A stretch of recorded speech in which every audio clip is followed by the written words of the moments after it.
As 10 descobertas arqueológicas que confirmam a Bíblia.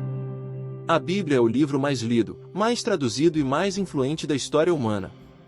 Mas será que ela também é confiável como documento histórico? Durante séculos, críticos afirmaram que personagens bíblicos eram lendas, cidades não existiam e eventos descritos eram mitos teológicos. No entanto, a arqueologia moderna tem desenterrado, camada após camada, provas concretas de que a Bíblia está enraizada na realidade histórica. Neste vídeo, exploramos 10 descobertas arqueológicas impressionantes, cada uma com contexto, curiosidades e conexões diretas com textos bíblicos, que reforçam a credibilidade histórica das Escrituras. 1. A Estela de Mecha, pedra moabita, a rebelião que a Bíblia não inventou. Descoberta, 1868, em Dibã, Antiga Dibon, Jordânia. Data, 840 a.C. Material, basalto negro, 1,15 m de altura. Língua, moabita, variante do hebraico antigo. O que diz? O rei Mecha de Moabe celebra sua vitória sobre o rei de Israel, descrevendo como se rebelou após a morte de Acabe, exatamente como relatado em 2 Reis 3. Ele menciona a opressão israelita por 40 anos. A reconquista de cidades como Atarote, Nebo e Jarrais. O sacrifício de seu próprio filho como oferta a Quemos, deus moabita, 2 Reis 3, 27. Curiosidade impactante. A estela foi quebrada por beduínos depois que os europeus tentaram comprá-la. Arqueólogos tiveram que reconstruí-la a partir de impressões feitas antes da destruição, um drama digno de filme. Confirmação bíblica. E sucedeu que, vindo eles a subir, ouviram os moabitas que os reis tinham vindo para pelejar contra eles, 2 Reis 3, 21. A estela não apenas confirma o conflito, mas atesta a existência de Omri, fundador da dinastia israelita, e usa a mesma terminologia geopolítica da Bíblia. 2. A Estela de Tel Dan, a primeira prova extra-bíblica da casa de Davi. Descoberta, de 1993 a 1994, em Tel Dan, norte de Israel. Data, 858-35 a.C. Autor provável, Azael, rei da Síria.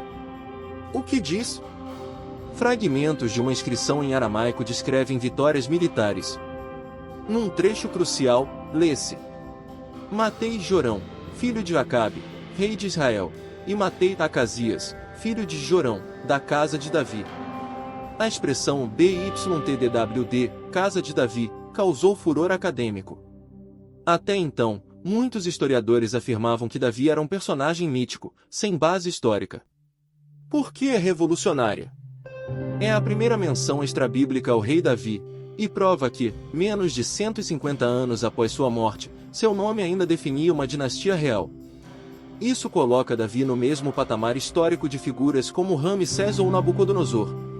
3. O cilindro de Ciro, um rei pagão chamado Ungido por Deus. Descoberta, 1879, em Babilônia, atual Iraque.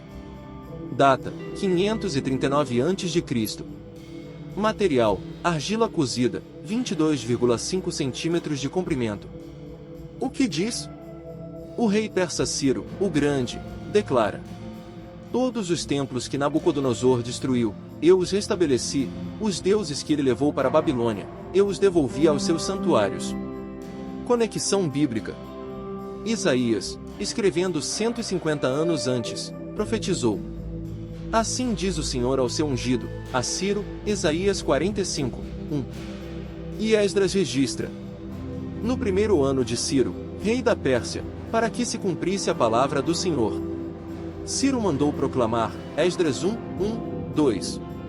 O cilindro não menciona os judeus especificamente, mas confirma a política de Ciro de permitir o retorno de povos exilados, exatamente o que a Bíblia descreve. 4. O túnel de Ezequias, engenharia sob pressão de guerra. Descoberta, 1880, em Jerusalém. Data, 701 a.C. Comprimento, 533 metros. Inscrição, encontrada perto da saída. Quando Senqueribe, rei da Síria, cercou Jerusalém, 2 Reis 18, 19, o rei Ezequias tomou uma medida desesperada: desviar a fonte de água de fora dos muros para dentro da cidade. Este mesmo Ezequias tapou as nascentes das águas de Gion, e fez o túnel. 2 Crônicas 32, 30. A inscrição de Siloé, gravada na rocha, descreve como 2 times de escavadores cavaram de lados opostos e se encontraram no meio, com precisão impressionante, considerando que não havia bússolas nem GPS. Enquanto a picareta tocava outra, a água fluía da nascente até a piscina. Testes de carbono e análise paleográfica confirmam, é do século VIII a.C., exatamente na época de Ezequias. 5. O ossuário de Caifás, o sumo sacerdote que condenou Jesus. Descoberta, 1990, em Jerusalém. Data, 1836 d.C. Material, calcário, com inscrição em aramaico. O que diz? Iosef bar Caiafa, José, filho de Caifás. Na Bíblia, o sumo sacerdote é chamado de Caifás, Mateus 26, 57, João 11, 49. Seu nome verdadeiro era José, e Caifás era um título ou sobrenome familiar. Detalhe simbólico: o ossuário é luxuoso, decorado com flores estilizadas, sinal de status. Isso combina com a descrição de Caifás como parte da elite sacerdotal que colaborava com Roma.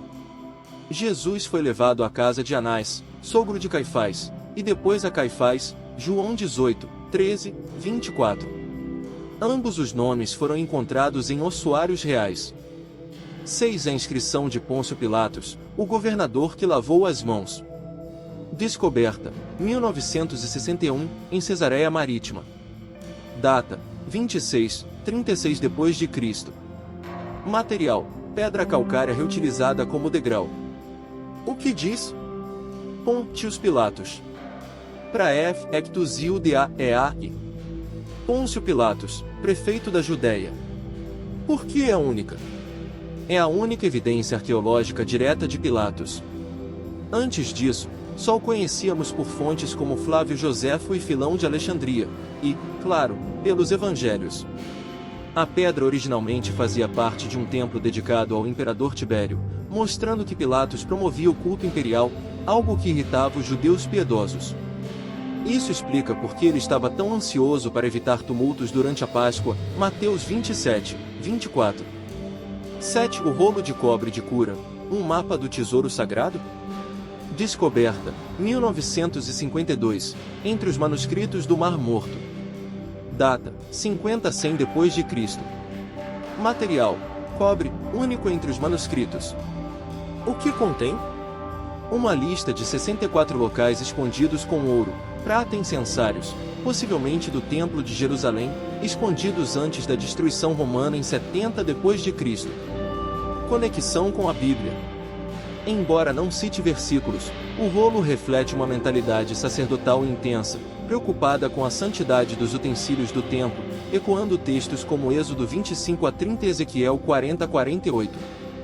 Curiosidade: os pesquisadores tiveram que cortar o rolo com uma serra, pois estava tão oxidado que não podia ser desenrolado. 8. O santuário de Baal-Berit em Siquém, a torre que Abimeleque queimou. Escavações, anos 1960, Tel Balata, Cisjordânia. Data, 1100 a.C. O que foi encontrado? Ruínas de um templo cananeu fortificado, com uma torre adjacente. Camadas de cinzas e ossos humanos indicam destruição violenta por fogo. Conexão bíblica. Abimeleque pôs fogo à torre, e morreram 1000 pessoas, Juízes 9, 46-53. A localização, estrutura e evidência de incêndio coincidem perfeitamente com a narrativa bíblica. Até a planta do templo, com átrio, santuário e depósito, bate com descrições de santuários cananeus da época. 9. O altar do Monte Ebal, o primeiro ato de adoração em Canaã. Descoberta, 1980, por Ada Zertal. Data, 1200 a.C. Local, Monte Ebal, Samaria. O que é? Uma estrutura de pedras não talhadas, com rampa, não degraus, conforme Êxodo 20:26, cinzas, ossos de animais kosher, ovelha, veado, e vasos rituais. Conexão direta. Então Josué edificou um altar ao Senhor, no Monte Ebal, Josué 8, 30-31. Críticos inicialmente rejeitaram a identificação, mas análises posteriores, incluindo resíduos de sacrifícios e ausência de cerâmica doméstica, confirmam, é um altar cultual israelita do período da conquista. Recentemente, 2022, uma equipe usou tecnologia de varredura por radar e encontrou uma caixa de depósito selada dentro do altar, possivelmente contendo uma cópia da lei, como ordenado em Deuteronômio 27:10 do barco da Galileia, o barco de Jesus que sobreviveu 2000 anos. Descoberta, 1986, após uma seca severa no Mar da Galileia. Data, entre 50 a.C. e 50 d.C. Comprimento, 8 metros e 27 centímetros. Capacidade, 15 pessoas. Por que importa? Não é o barco de Jesus, mas é idêntico aos usados por pescadores da época, como Pedro, André, Tiago e João. E, andando junto ao mar da Galileia, viu a 2 irmãos, que lançavam a rede ao mar. Mateus 4:18. O barco foi preservado sob lama por séculos. Quando descoberto, foi envolvido em espuma de poliuretano e içado com balões, uma operação de resgate arqueológico épica.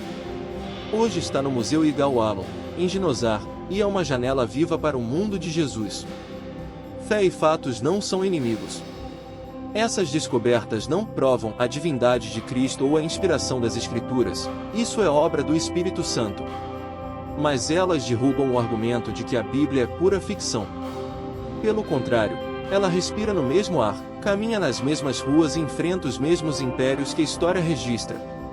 A arqueologia não cria a fé, mas remove os escombros que impedem a fé de florescer. Se a Bíblia acerta nos detalhes históricos, nomes, datas, guerras, túneis, ossuários, por que duvidar quando fala de pecado, graça, cruz e ressurreição?